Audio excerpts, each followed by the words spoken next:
everybody. Oh my gosh, it's been a minute. It's meditation time. Hi guys, how are you doing? There goes my camera. Boop. Okay. We're going to stay in this position because it's not going to stay up.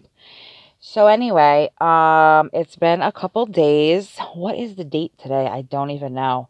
The 30th maybe? I'm not sure. Friday? 29th. The 29th. It's the 29th today.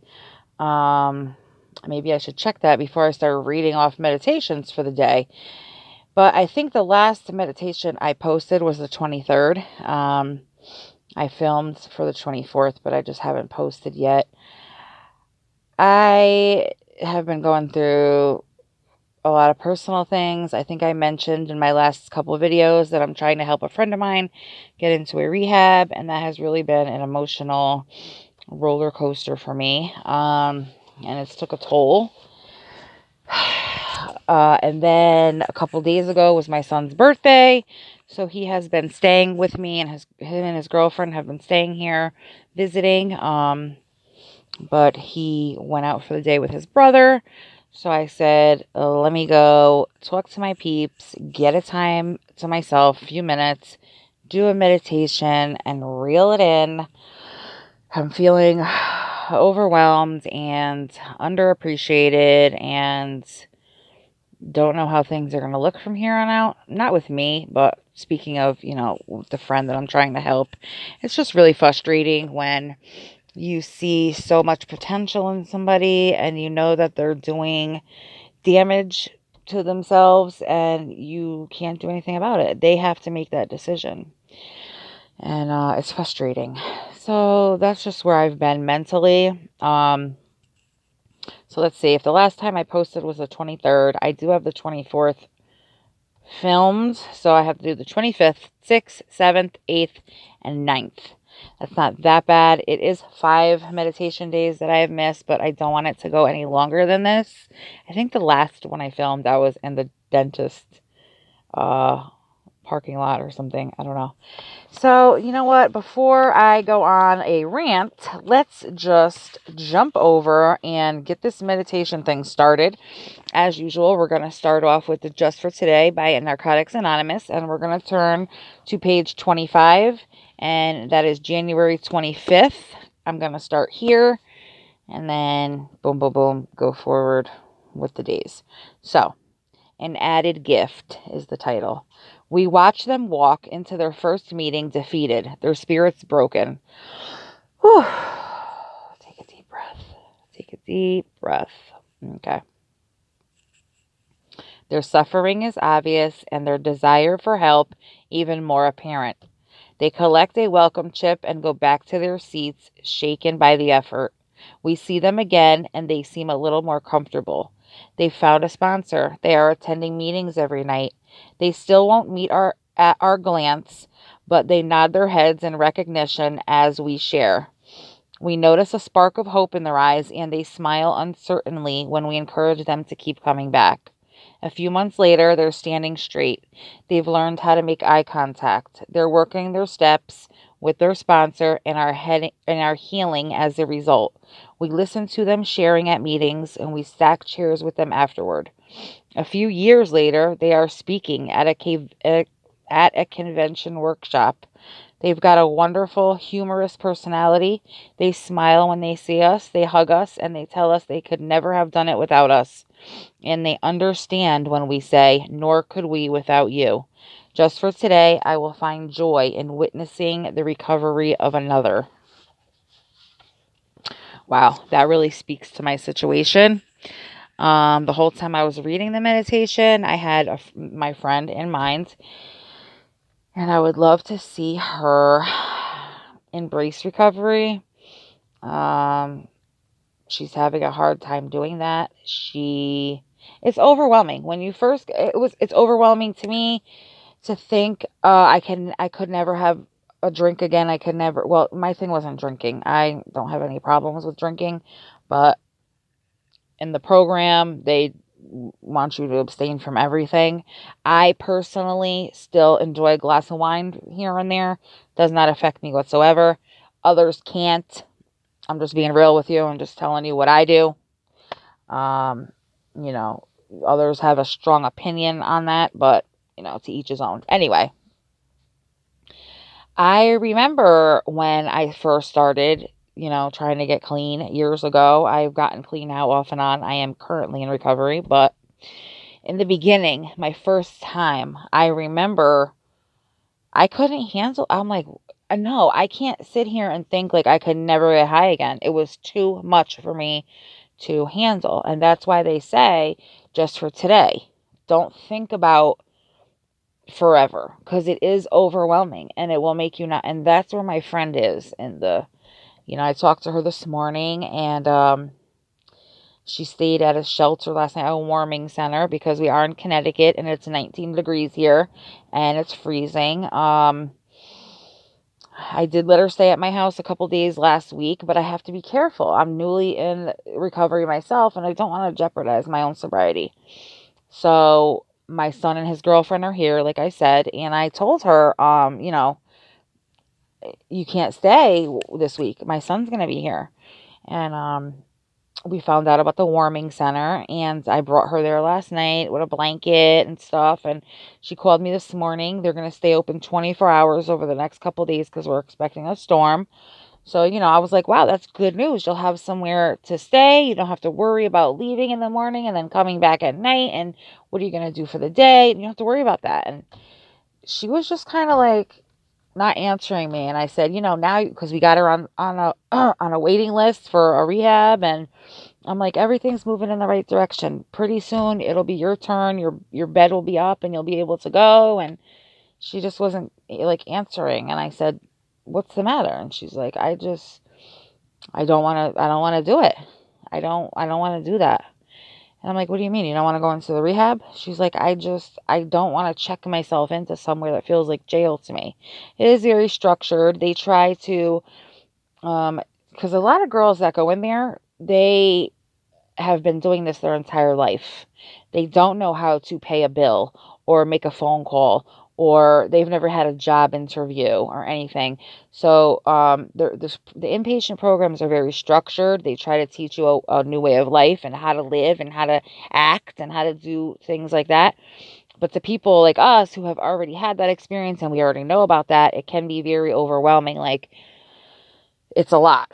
So, she just doesn't want to check herself into somewhere where she has to get up at 7 o'clock in the morning and make her bed and be down the hall for the morning meeting and, go upstairs to the cafeteria. She doesn't want to do that. And I understand those feelings, but I had to tell her, well, this is where your addiction has taken you. And I can't fathom how there would be a choice. To me, there would never be a choice. I've never gotten as low as she is right now, so I can't speak on it. But if I did, and there was a choice of me walking around in 19-degree weather every day or checking myself into rehab to start my life, I just don't see how do you have to decide that? But I guess she's having, I don't know. I don't know. I would love to see her embrace recovery and at least give it a try. But